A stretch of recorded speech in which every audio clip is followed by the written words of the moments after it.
성경은 전도서를 통해서 사람이 해 아래서 수고하는 중에 낙을 누리는 것이 좋다고 말씀합니다. 그렇습니다.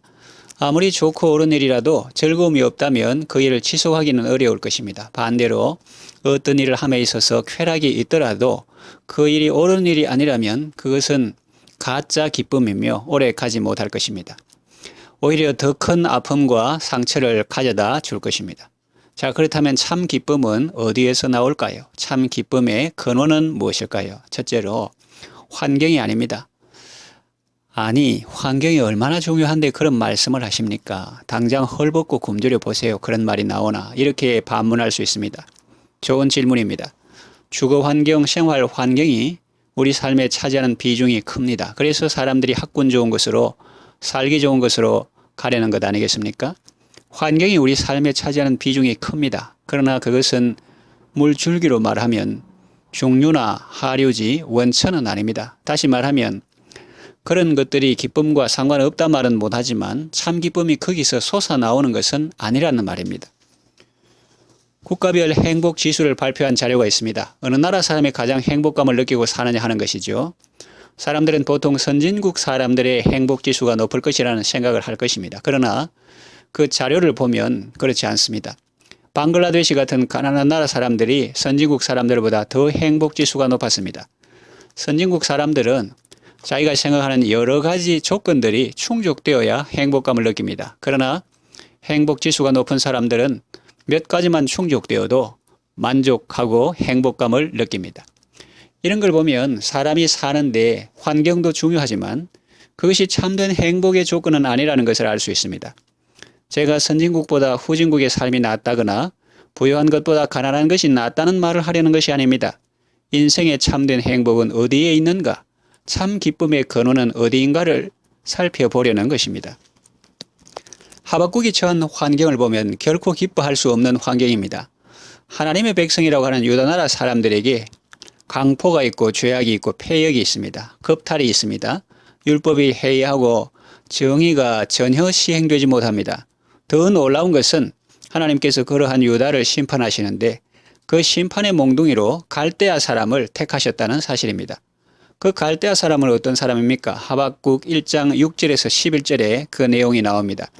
그들은 사납고 성급한 백성입니다. 무서운 사람들입니다. 그들의 군마는 표범보다 빠르고 저녁 이리보다 사나우며 그들의 마병은 마치 먹이를 움키려는 독수리의 나름과 같습니다. 그들은 왕들을 멸시하며 방백을 조소하며 모든 견고한 성들을 비웃고 흉부역을 쌓아 그것을 점령하는 사람들입니다. 그리고 자기들의 힘을 자기들의 신으로 삼는 자들입니다. 결코 기뻐할 수 없는 현실이죠. 이런 걸 생각할 때. 그러나 이런 현실을 앞두고도 하박국은 기뻐하고 있습니다. 참 기쁨의 근원은 환경이 아닙니다. 둘째로 풍요도 아닙니다. 전쟁이 일어나면 사람들의 삶이 비참해집니다. 풍요롭고 여유롭고 넉넉한 세상이 아니라 부족하고 사나운 세상이 됩니다. 먹을 것이 없습니다. 입을 것이 없습니다. 인심이 흉흉해집니다. 무화과 나무는 무성치 못할 것입니다. 포도나무에 열매가 없을 것입니다. 감람나무에 소출이 없을 것입니다. 밭에 먹을 것이 없을 것입니다. 우리의 양이 없고 외양간에 소가 없을 것입니다. 이런 상황을 보면 결코 기뻐할 수 없는 현실입니다. 그러나 이런 현실을 앞두고 하박국은 기뻐하고 있습니다. 참 기쁨의 근원은 풍요가 아닙니다. 셋째, 하나님입니다. 그리스도인은 환경이 어렵고 가진 것이 없다고 절망하고 낙심하는 사람이 아닙니다. 없어서 그러므로 망하는 인생이 아니라 없을지라도 감사하며 기뻐할 수 있는 인생입니다. 없을지라도 18절 이어지죠. 없을지라도 나는 여호와로 말미암아 즐거워하며 나의 구원의 하나님으로 말미암아 기뻐하리로다. 19절 주 여호와는 나의 힘이시라 나의 발을 사슴과 같게 하사 나를 나의 높은 곳으로 다니게 하시리로다. 하나님이 나의 힘이며 방패며 산성이며 구원이심을 깨닫고 하나님 때문에 즐거워하며 구원의 하나님 때문에 기뻐하고 있는 것입니다. 현실을 보면 악인이 득세하는 것 같고 정의가 실행되지 못하는 것 같지만 그러나 길게 보고 크게 보고 자세히 보면 하나님은 그 가운데서도 분명히 살아계시고 역사하시기 때문입니다.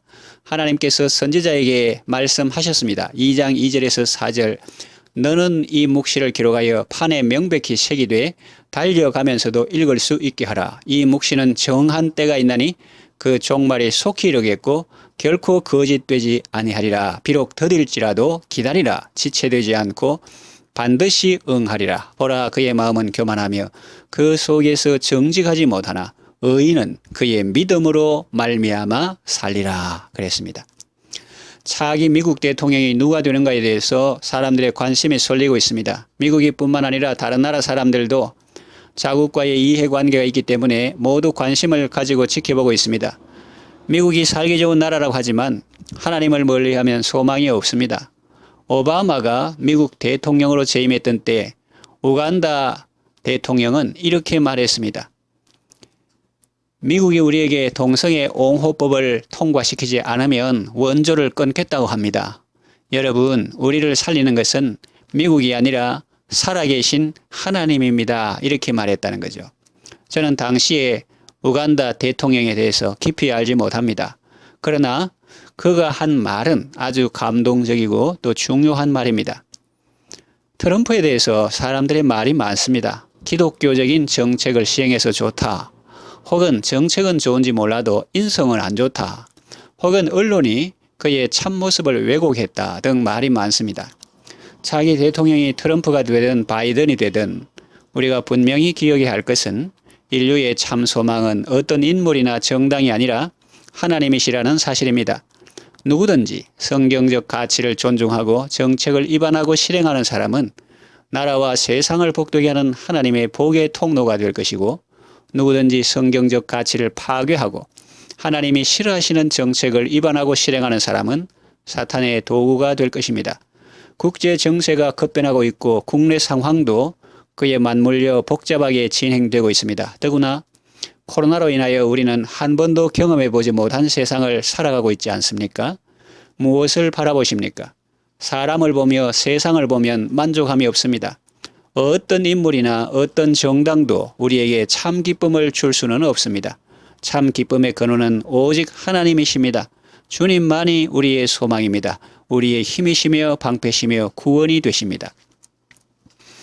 음악의 아버지라고 불리는 요한 세바스찬 바흐는 예수 인간 소망의 기쁨이라는 곡을 작곡했는데 그 곡과 가사가 너무 좋아서 많은 사람들에게 사랑받고 있습니다. 바흐는 프로테스탄트 성도인데 그 곡은 성당에서도 연주되고 심지어는 예수님을 모르는 사람도 그 곡을 좋아하며 감상하며 송출하는 것을 보았습니다. 그 가사는 한글로 번역하면 다음과 같습니다. 예수님은 나의 기쁨, 내 마음의 위로와 힘이시며 예수님은 나의 모든 근심을 물리쳐 주시며 내 삶의 힘이 되시며 내 눈에는 환희와 태양이며 내 영혼에는 기쁨과 보물입니다. 그래서 나는 내 마음과 눈에서 예수님을 멀리하지 않으려 합니다. 그렇습니다. 좀 전에 부른 찬송 81장도 그 내용이 그렇지 않습니까? 주는 귀한 보배 참 기쁨의 근원 참된 내 친구. 흠이 없는 어린 양 그 품 안에 괴로움 없어 더 바랄 것 없네. 그렇습니다. 예수님만이 인류의 소망이며 우리의 기쁨입니다. 참 기쁨의 근원은 환경이 아닙니다. 풍요도 아닙니다. 여호와 하나님이십니다. 하박국은 전쟁 앞에서도 궁핍 앞에서도 여호와로 인하여 즐거워하며 구원의 하나님으로 말미암아 기뻐하였습니다. 여러분들도 어떤 환경, 어떤 상황을 만나든지 구원의 하나님을 바라보며 믿음으로 기뻐하며 승리하는 삶을 살아가시기를 바랍니다. 기도합니다. 하나님 아버지, 우리의 참된 소망이 되시며 참 기쁨이 되시는 주님을 찬양합니다. 땅이 흔들리고 모두 떨지라도 주님 안에 평안이 있습니다. 죄와 지옥 물결이 우리들을 덮치어도 주는 우리의 피난처가 되십니다. 우리 삶의 현장이 만만치 않습니다. 우리 또한 연약하고 부족한 인생입니다. 그러나 주님은 강하시고 능하신 하나님이십니다. 우리의 힘과 방패가 되시고 구원이 되십니다. 무슨 일을 만나도 주 안에는 기쁨이 있습니다. 하나님의 자녀는 폭풍 속에서도 평화롭습니다. 언제나 주님 바라보며 믿음으로 감사하고 기뻐하며 승리하는 삶을 살게 하소서. 예수님의 이름으로 기도합니다. 아멘.